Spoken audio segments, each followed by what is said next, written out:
ಇನ್ಸ್ಟಾಗ್ರಾಂನಲ್ಲಿ 10 ಲಕ್ಷಕ್ಕೂ ಅಧಿಕ ಫಾಲೋವರ್ಸ್ ಹೊಂದಿರುವ ಖ್ಯಾತ ಇನ್ಫ್ಲುಯೆನ್ಸರ್ ವಿರುದ್ಧ ಮದ್ಯದ ಅಮಲಿನಲ್ಲಿ ಅಪಾಯಕಾರಿಯಾಗಿ ಕಾರು ಚಲಾಯಿಸಿದ ಆರೋಪದ ಮೇಲೆ ಪ್ರಕರಣ ದಾಖಲಾಗಿದೆ.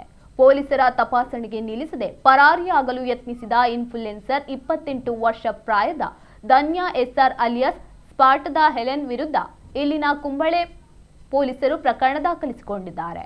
ಕಾರನ್ನು ಪೊಲೀಸರು ಬರೋಬ್ಬರಿ 17 ಕಿಲೋಮೀಟರ್ ಬೆನ್ನಟ್ಟಿ ಹಿಡಿದಿದ್ದಾರೆ.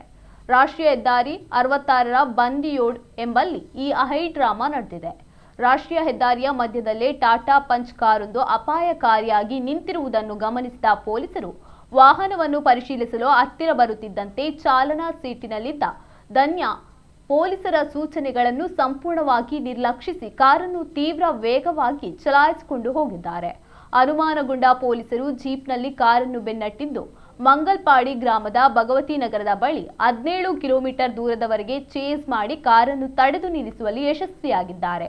ಕಾರನ್ನು ತಡೆದು ಪರಿಶೀಲನೆ ನಡೆಸಿದಾಗ ಮದ್ಯ ಸೇವಿಸಿ ಕಾರು ಚಲಾಯಿಸಿರುವುದು ದೃಢಪಟ್ಟಿದೆ. ಇವರಿಗೆ ನೋಟಿಸ್ ಜಾರಿ ಮಾಡಲಾಗಿದೆ. ಕಾರಿನಲ್ಲಿ ಧನ್ಯಾ ಅವರೊಂದಿಗೆ ಅವರ ಪತಿ ರಾಜೇಶ್ ಕೆಆರ್ ಕೂಡ ಪ್ರಯಾಣಿಸುತ್ತಿದ್ರು. ಇನ್ನು ಈ ಬಗ್ಗೆ ಮಾಧ್ಯಮಕ್ಕೆ ಪ್ರತಿಕ್ರಿಯಿಸಿದ ಅವರು, ನಾನು ಮದ್ಯ ಸೇವಿಸಿ ವಾಹನ ಚಲಾಯಿಸುತ್ತಿದ್ದದ್ದು ನಿಜ.